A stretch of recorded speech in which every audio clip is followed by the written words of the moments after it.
So, Mission Impossible Ghost Protocol was directed by Brad Bird and it stars Tom Cruise, once again returning as Ethan Hunt, and also features Simon Pegg, Jeremy Renner, Paula Patton, and this time around, following a bombing at the Kremlin that the IMF is implicated in. They are gone without, they have no resources, they are cut off from everyone, and so Tom Cruise and his team, they must actually figure out what's going on, who's framing them for doing this, and we have another Mission Impossible movie. So I remember when this movie was coming out in 2011, and I remember I didn't think anyone would be excited for it at the time. Like you had Brad Bird, who was admittedly a really good animation director with The Incredibles 2, with The Incredibles and uh Iron Giant and Ratatouille. It's like he jumps from animation to live action with this movie, okay. And also Tom Cruise at the time, he didn't seem like he had the best career at that moment, and it just seemed like a Mission Impossible movie may not have been the best thing at the time. So, and then eventually it came out, and a lot of people really seemed to enjoy it. And eventually, I didn't. I actually didn't see this movie until around the time that Rogue Nation came out.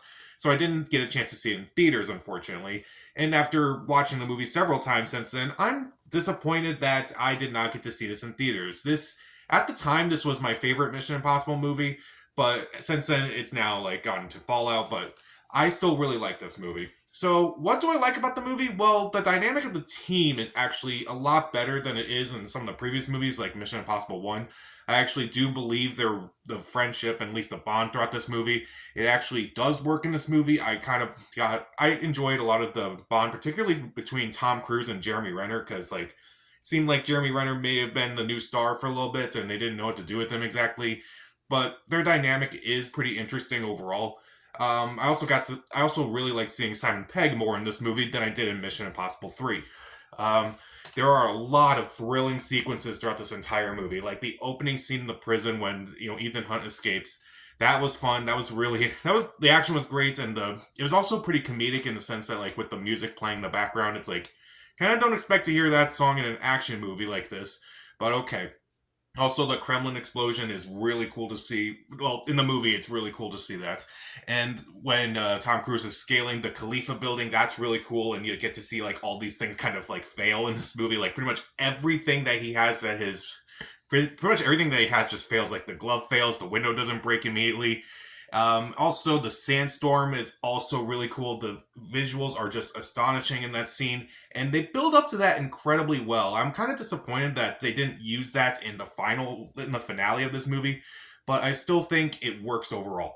Also, kind of like what I just mentioned, there's a lot more failure in this movie. I feel like the best way to describe Mission Impossible Ghost Protocol is that, imagine the scene from the first Mission Impossible movie when he's just like being, he's being carried down and he's like hanging there and he's trying to grab something and he's not supposed to make any noise or touch the ground or anything like that. Imagine that scene for pretty much every action scene in this movie. It's definitely a lot of fun. Also, even though there's a lot of action throughout this movie, it is surprisingly funnier than some of the other Mission Impossible movies.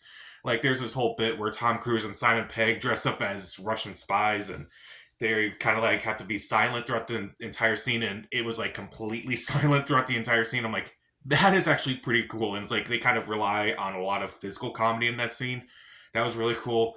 The dialogue in the movie is a lot funnier this time. Like, there's this one scene where it's like, it where someone's going, "Oh, it didn't work," and Tom Cruise just goes, "No shit!" Like, oh my god, it's just, admittedly, it's simple, but it made me laugh at least. There were a couple other jokes here and there that kind of made me laugh, which the other Mission Impossible movies have other comedic moments, but it definitely wasn't as funny as this one.